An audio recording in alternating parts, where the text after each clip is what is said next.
Welcome once again to another edition of Good Books Radio. I'm your host this week, Dr. John Cook, and with me today is Dr. Joseph Burgo, Ph.D. He's been practicing psychotherapy for more than 30 years as a well-respected clinical psychologist and marriage and family therapist. He has contributed to the New York Times, The Atlantic, and USA Today, and blogs frequently for Psychology Today. He's also the author of Why Do I Do That? The Psychological Defense Mechanisms and the Hidden Ways That Shape Our Lives. But today we're going to talk about a book that's very near and dear to my heart because of the experiences that I've had growing up, and I'm sure that all of us have in some way or other. And it's called The Narcissist You Know, Defending Yourself Against Extreme Narcissist in an All-About-Me Age. Dr. Burgo, welcome to the program. Thank you for having me. This is an interesting book, and as I said, I think most people can connect with some of the behaviors inside. They've met people like this and so on. But there is a caution here that we understand that the word narcissism has sort of been overused in our society. It's true. It gets trivialized.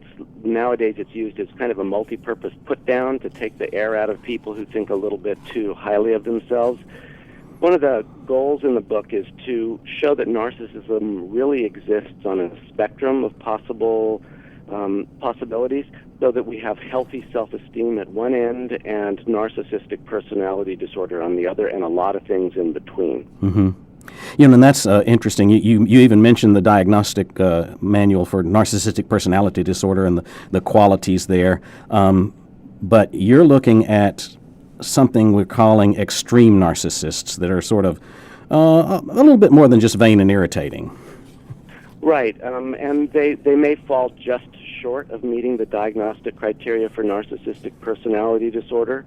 In general, they share the two prominent features of NPD, which is a grandiose or inflated sense of self-importance and little or no empathy for other people. In addition to that, they tend to view the world almost exclusively in terms of winners and losers. They feel the need to defend, portray their winner status to the world, and often by triumphing over or disparaging those other people, the losers.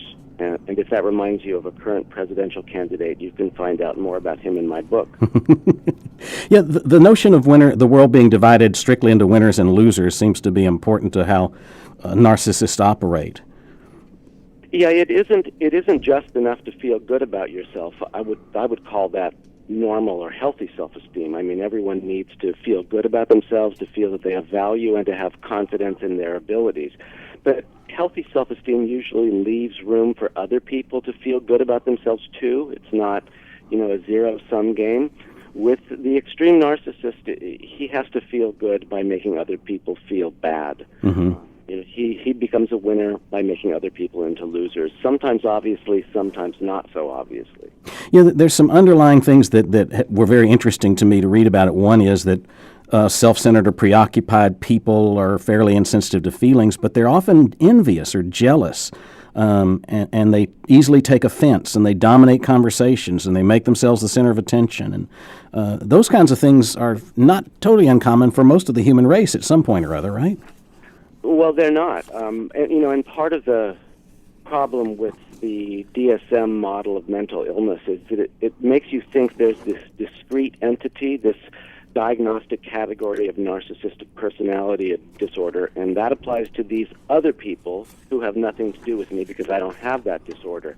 In fact, we all have narcissistic traits. Some of them we display from time to time, and with the extreme narcissist, they display them all the time, and they're built into their character. They're sort of consistent ways of relating to other people.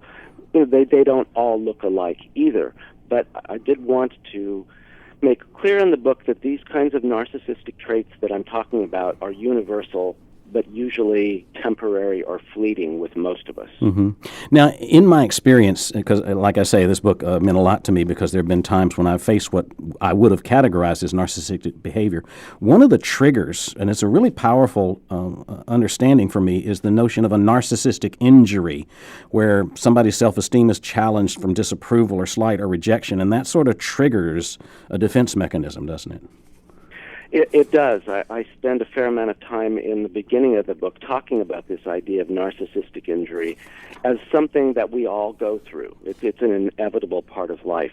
For example, you get a C on the paper from your professor that you thought you did really well on, or you went on a date with somebody and you really liked them and then they don't return your calls. These are everyday narcissistic injuries. We all go through them. It's better to think of them perhaps as, wounds to our pride. Most of us have ways of defending ourselves against these narcissistic injuries that are kind of temporary, and they kind of help us get through the immediate pain, and then we can kind of move on from them. With extreme narcissists, they're not temporary evasive measures. They're permanent personality characteristics, and they rely on them relentlessly so that they come to define their personality. Mm-hmm. Well, let's talk about a couple of those. Shifting blame is a common strategy for evading narcissistic injury pain. It is. I mean, how many people, in your audience have ever had a fight with somebody where you were criticized and your immediate response was to say, it's not about me, it's about you. Well, you did such and such. Mm-hmm. I think it's a very common, universal, and understandable evasive reaction to criticism. Mm-hmm. Most of us will back down from that later on and say, well, okay, maybe you had a point. The extreme narcissist never does. Mm-hmm. Some of them take refuge in superiority by expressing contempt for the person that triggered the injury. Ask Megyn Kelly about that one. I mean, being treated with contempt because she challenged a presidential candidate who didn't like it. Mm-hmm. It's very common.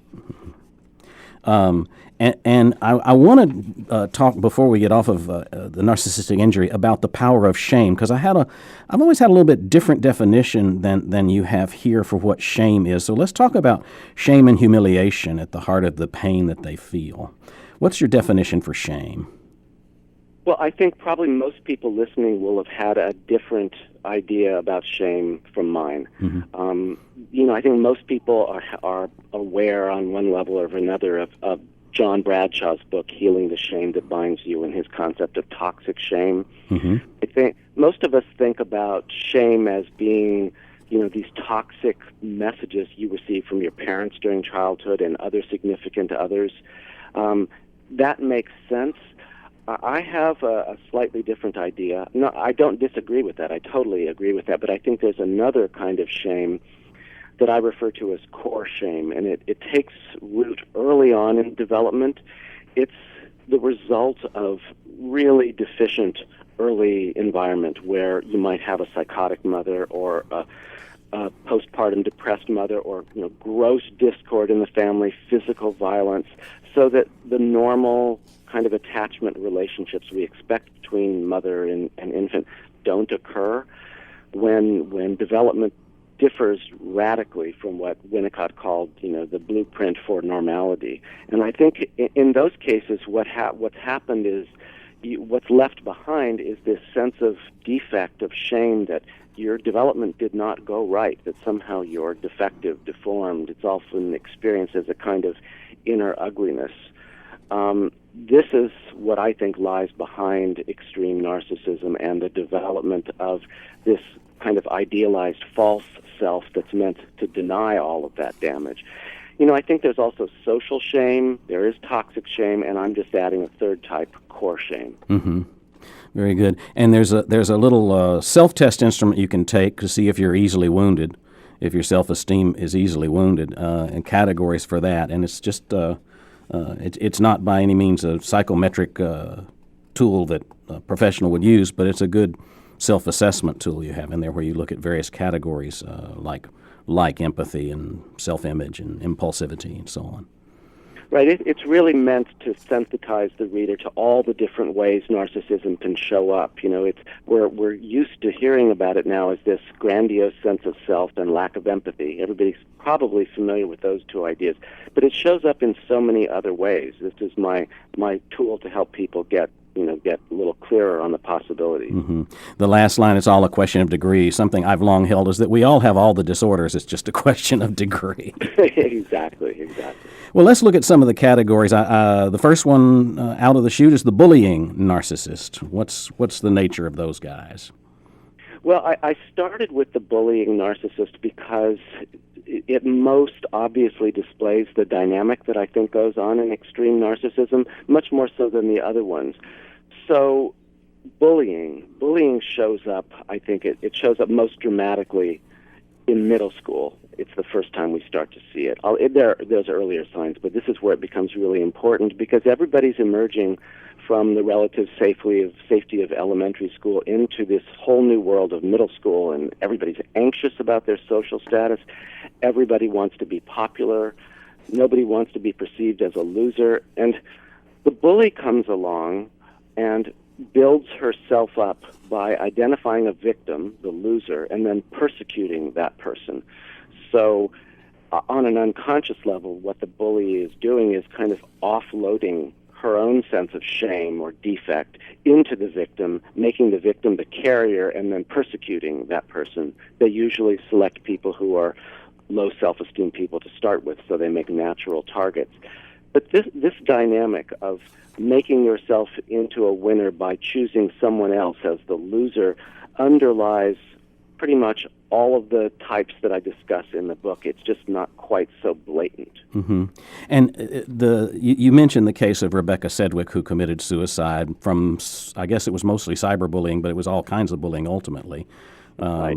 And what's so is that the person who rallied a group to victimize Rebecca had issues of inferiority and defectiveness and was just trying to put it all on her.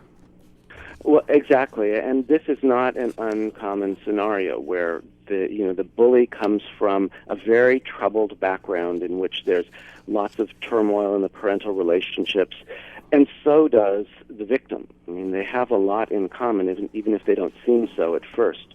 It's a very painful story, that story of Rebecca Sedgwick, but also of Guadalupe Shaw, the girl who was the bully. I mean, she had a horrible childhood too.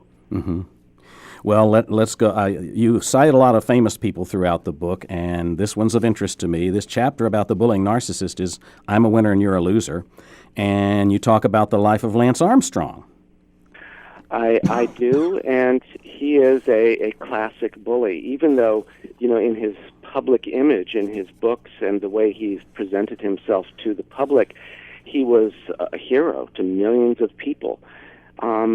But if you look behind the scenes, if you look at his relationships with other cyclists, other people on his team, particularly David, in relationship to the journalist David Walsh, who tried to expose his illegal use of performance-enhancing drugs, he's a bully. He sued everybody. He threatened lawsuits. He won a lawsuit against David Walsh for £500,000. Because that's his tactic, to use his celebrity and his legal team and his wealth to bully anybody who challenged his winner status. I mean, at the end of the day, it all fell apart. But along the way, he bullied an awful lot of people. Yeah, and he seemed so self-righteous in his statements of denial, and it's really a shame, and I think you mentioned that Livestrong suffers as a result of, his actions being exposed finally. It's really sad because it's a good charity. It did a lot of good, but it's a mixed thing. It's easy just to write him off altogether once it turned out he was lying. But he did a lot of good. It's just he was making use of it for self-aggrandizement. Let's say, to make himself into a hero to millions. Well, I think it's important because they shape other narcissists to talk about the narcissistic parent, particularly those trying to live vicariously through their children. There's two different types of narcissistic parent I talk about. There's the ones who live out some narcissistic grandiose fantasy through their children, and the celebrity example I give is Earl Woods and his son Tiger Woods. And most of us have seen it, though, with our children. If we're parents, we meet other parents who are bragging about their kids. kind of making us feel a little bad about ourselves. I think that being proud of your children is one thing, and it's normal, and we all like to tout our children's accomplishments. It's another thing when a parent becomes competitive with you, either overtly or not so overtly, where they might be trying to make their child out to be better than your child. The way you can tell this sort of person is if you just come away from the conversation feeling really yucky, like doubting yourself or feeling like maybe your kid's not as good. I mean, it can be very subtle and very spoiling. There's also the more overt example, which everybody should recognize, which is that dad on the court, on the sidelines, screaming at the referee when a call goes against his kid's team, or abusing his own child because he's not performing well enough. These are the toxic competitors who need their child to win so that they themselves can feel like a winner. Mm-hmm. And I don't think anybody is without an example in their life of that going on. Sadly. That's why Little League is so miserable. But sometimes. But the story of Tiger Woods is an interesting one, and I didn't know the details of Earl Woods, his dad, who drove him so hard, having a previous family. But the apple of his eye was when, with his second marriage, he had this son, Tiger. He did, and kids from the first marriage, who he kind of dropped.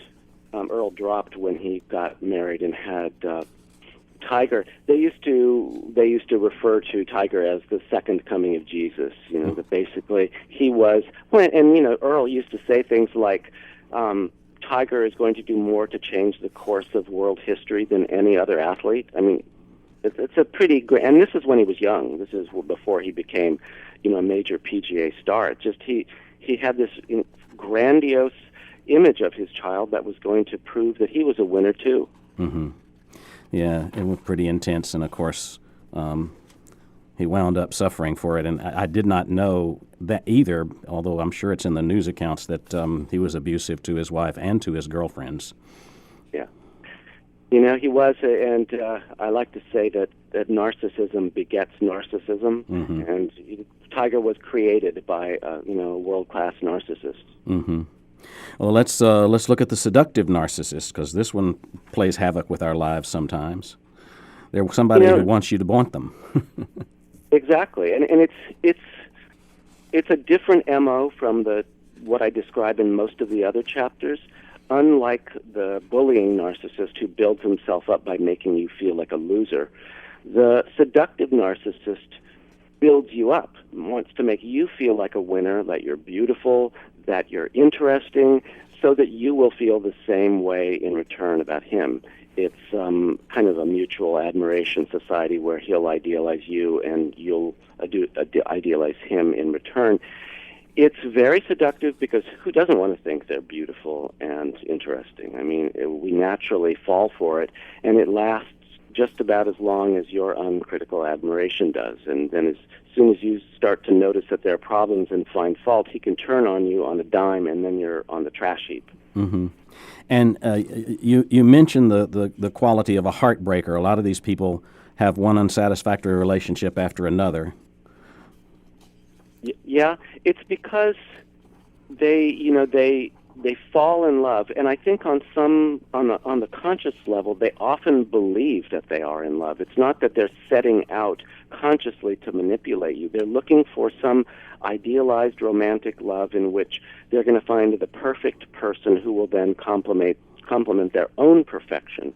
And it's kind of a bipolar sort of quality to it. It's like they fall in love, they're on the top of the world, everything's wonderful, and then this isn't the person I thought he was or she was, and out they go, and it's kind of depressing. But then they find the next idealized person, and then they move on. Mm-hmm.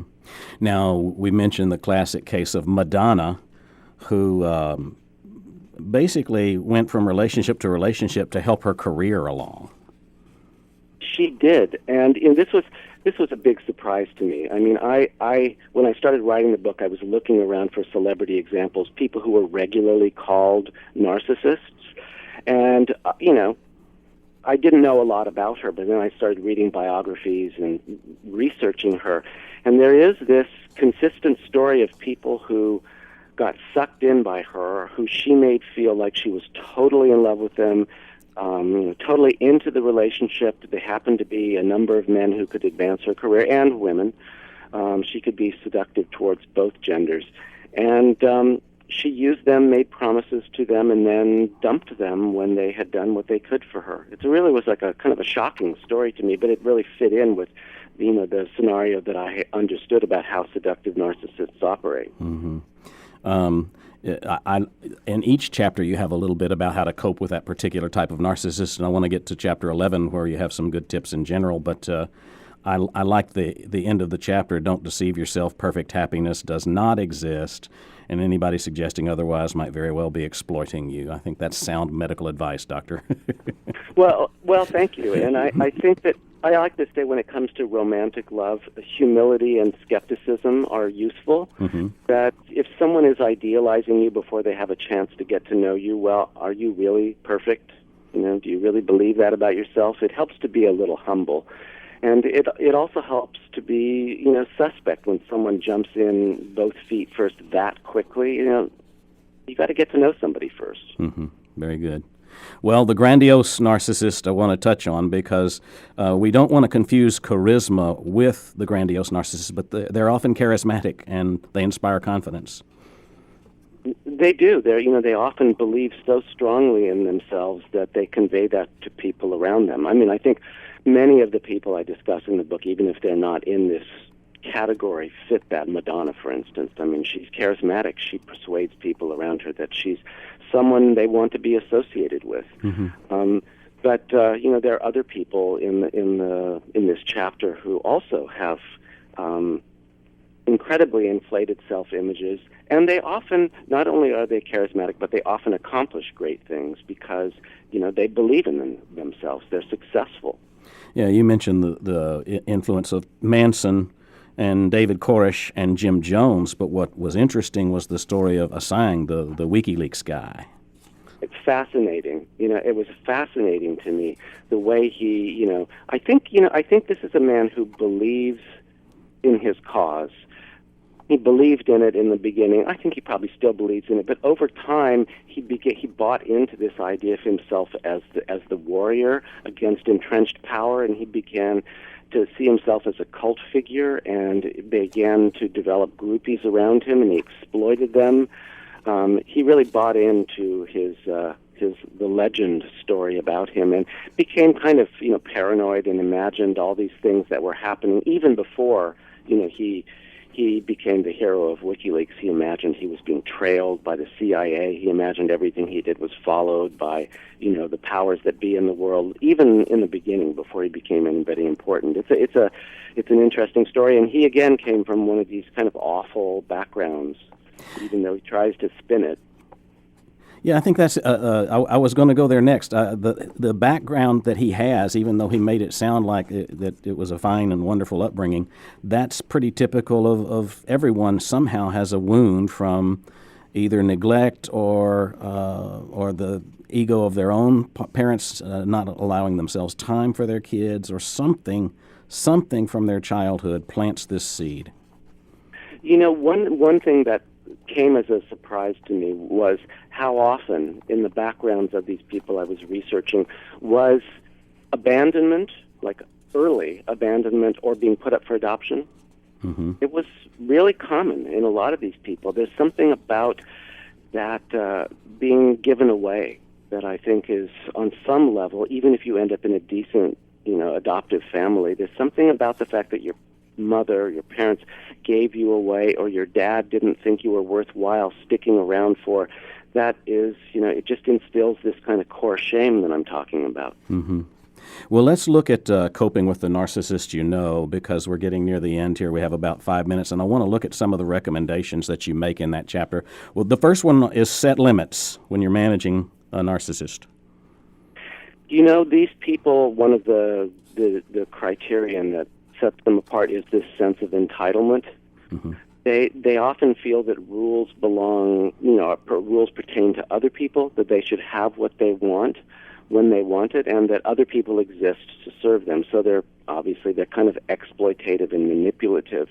You have to, if you can't avoid these people completely, you have to recognize that you've got to set limits and protect yourself from being exploited, because if you don't, well, you will be exploited. At the same time, you have to recognize that extreme narcissists hate having limits set for them and will become very angry and challenge you on them. So it's kind of a dual-edged sword. You have to set limits to protect yourself, knowing that you're likely to get a very strong adverse reaction to them. Mm-hmm. Very good. Okay, resist the urge to retaliate. I think this is one of the toughest for all of us, because sometimes we want to get back at them when they do something to us, right? Oh, my God. I certainly do. This is one I really struggle with, because when somebody is very subtly making themselves, out to be bigger and better than me, I want to say, well, wait a minute. I have qualities too. I have accomplishments. I have virtues, and I want to stand up for myself. But in my experience, it's a fruitless endeavor, because all it does is escalate the battle. It's like, no, I am bigger than you, and they'll bring up the big guns, and then it can get pretty ugly if they really go after you. So I think you have to hold on tight to your self-esteem, recognize within yourself that you have value, and don't go to battle to prove that it's true. Very good. Cultivating compassion, walking a mile in the narcissist's shoes. How do we do that? Oh, brother, I think that's the biggest challenge of the book. It requires an active imagination, really.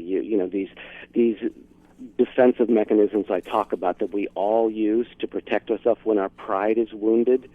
You have to kind of extrapolate them and say, well, here's this person who's indignant, blaming, and contemptuous. She must feel, shame on some level. But you'll never, ever see it. That's the one thing they never, ever want you to see, because that means they're a loser. So cultivating compassion is like a Herculean effort, I think. Mm-hmm. Disengage. I think this is great advice, too, because you don't want to stay in a toxic relationship. You don't. And I think that there's some advice in the book about if you find yourself stuck in a toxic relationship with someone who you know and have known for a while is an extreme narcissist, you have to look inward at your own reasons for staying there. We often have some pretty unhealthy reasons of our own for staying in a relationship with an extreme narcissist. Mm-hmm. And narcissistic children, I have trouble pronouncing that sometimes. Narcissistic children, the one situation where you can and must say no. Right. That we live in a culture that encourages narcissism, that encourages self-promotion, and parents and kids, parents all want their kids to be winners, and there's so much emphasis on perfection in our culture. You probably read about the spate of suicides on college campuses recently because of kids who can't live up to the pressure anymore.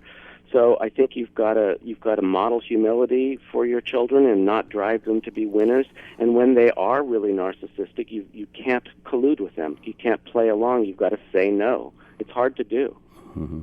Now, we didn't talk about the symptoms, but here's an idea for the narcissistic addict, and that is to change yourself, not the addict. Well, this particularly applies to people who get in codependent relationships with addicts, mm-hmm. where they end up stuck and they can't get out, and often they have unhealthy reasons for staying in that relationship. One of the synonyms for a codependent person is a co-narcissist. Mm-hmm. Often being the person who takes care of the addict allows us to feel like we're big and special. It allows us to avoid true intimacy. So I think if you're a codependent stuck in a relationship with an addicted narcissist, turn inward. Mm-hmm. Very good. Unfortunately, that's all the time we have. We've been talking with Dr. Joseph Burgo. The book is The Narcissist You Know. I'd like to finish with the last thought in his book. Coping with narcissistic traits in other people often means coming to terms with the narcissist you know the best, but perhaps understand the least, the one in the mirror. I'm your host, Dr. John Cook. I remind you, if you don't hear our broadcast on the 4 times a week, it's on public radio for the Rio Grande Valley 88 FM. You can also find us on our YouTube channel, Good Books Radio, Strong and Cook. Thanks for listening.